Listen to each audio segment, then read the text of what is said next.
বাবা দিনমজুর, মা গহনা বিক্রি করেছেন, আর এমন সংগ্রামের মধ্য দিয়েই ছেলে ক্রিকেটার হয়েছে। গল্পটা বেশ চেনা চেনা লাগছে না?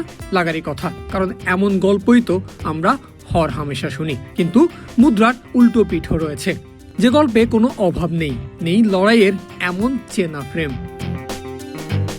রঞ্জন সার্থকের জন্মই হয়েছিল সোনার চামচ মুখে দিয়ে। বাবা রাজেশ রঞ্জন 6 বারের সংসদ সদস্য, মা রঞ্জিত রঞ্জন 3 বারের এমপি। মোট কথা ভারতের রাজনীতির প্রভাবশালী এক পরিবারের সন্তান তিনি। কিন্তু সেই প্রভাবই একসময় সার্থকের জন্য আশীর্বাদ নয়, বরং বোঝা হয়ে দাঁড়ায়। দিল্লির হয়ে ব্যাট হাতে নামা সার্থকের নিজের পরিচয় বারবারই ঢাকা পড়ে গেছে মা বাবার রাজনীতির ছায়ায়। ব্যাটার হিসেবে সার্থক যখন ভালো খেলেছেন, সেঞ্চুরি করেছেন কিংবা 50 করেছেন, তখন তার নাম মুখে নেওয়ার আগে মানুষ বলতো পাপ্পু যাদবের ছেলে সেঞ্চুরি করেছে কিংবা পাপ্পু যাদবের ছেলে ভালো খেলেছে। প্রশ্ন উঠত, সার্থক কি সত্যিই যোগ্য, নাকি বাবা মায়ের রাজনৈতিক পরিচয়ের জোরেই সুযোগ পাচ্ছেন তিনি? এমন শত শত প্রশ্ন, ফিসফিস, অবিশ্বাসের ভেতর দিয়েই এক যুগেরও বেশি সময় ক্রিকেট মাঠে কাটিয়েছেন সার্থক। অবশেষে 29 বছর বয়সে এসে সেই ছায়া ভেদ করলেন দিল্লির এই ক্রিকেটার। প্রথমবারের মতো IPL এ দল পেলেন তিনি। 30 লক্ষ রুপিতে নিলাম থেকে তাকে দলে নিয়েছে কলকাতা নাইট রাইডার্স। ভারতীয় ক্রিকেটের সবচেয়ে বড় মঞ্চে জায়গা পেয়েছেন। এটাই হয়তো সার্থকের জীবনের সবচেয়ে জোরালো জবাব।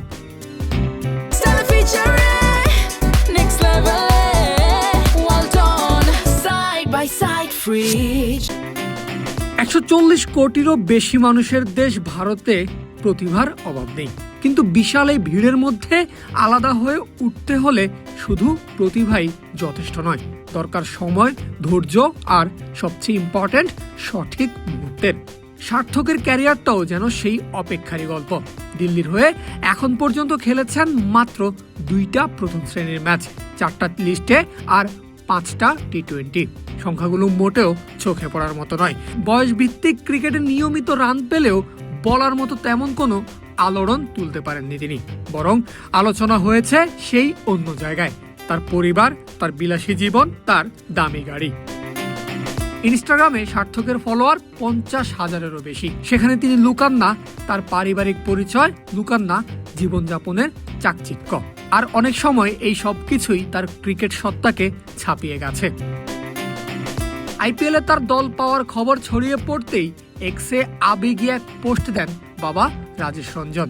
লিখেন, নিজের পরিচয় নিজেই গড়, এখন সার্থকের নামেই আমাদের পরিচয় হবে। এই একটা লাইনেই যেন ধরা পড়ে ছেলের দীর্ঘ লড়াইয়ের সারসংক্ষেপ। ভারতীয় গণমাধ্যম টাইমস অফ ইন্ডিয়াকে দেওয়া সাক্ষাৎকারে সার্থক নিজেই স্বীকার করেছেন, এই সুবিধাজনক জীবন নিয়ে অভিযোগ করা তার কাছে স্বার্থপরতা মনে হয়। তিনি কৃতজ্ঞ, তার মাথার ওপর ছাদ আছে, খাবার আছে এবং সুযোগ আছে।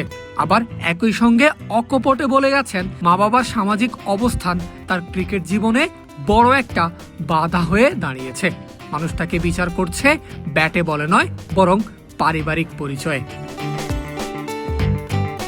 এই চাপ এক সময় সার্থককে ভেঙেও দিয়েছিল, এমনকি ক্রিকেটটা ছেড়ে দেওয়ার কথাও ভেবেছিলেন।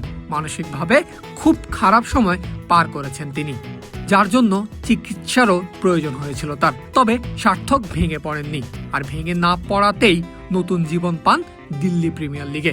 নর্থ দিল্লি স্ট্রাইকার্সের হয়ে খেলতে নেমে প্রথম মৌসুমে ঝলক দেখালেও ধারাবাহিকতা পাননি, কিন্তু দ্বিতীয় মৌসুমে বদলে দেন গল্পটা। 9 ম্যাচে করেছেন 449 রান, যেখানে 1টা সেঞ্চুরি, 4টা হাফ সেঞ্চুরি। আর এমন পারফরমেন্সই নজর কাড়ে মুস্তাফিজুর রহমানের কলকাতা নাইট রাইডারদের। কে কি বললো, কে কি ভাবলো, কে কার নামে ডাকলো, আজ IPL এর দোরগোড়ায় দাঁড়িয়ে সার্থক কোনো হিসাব করছেন না।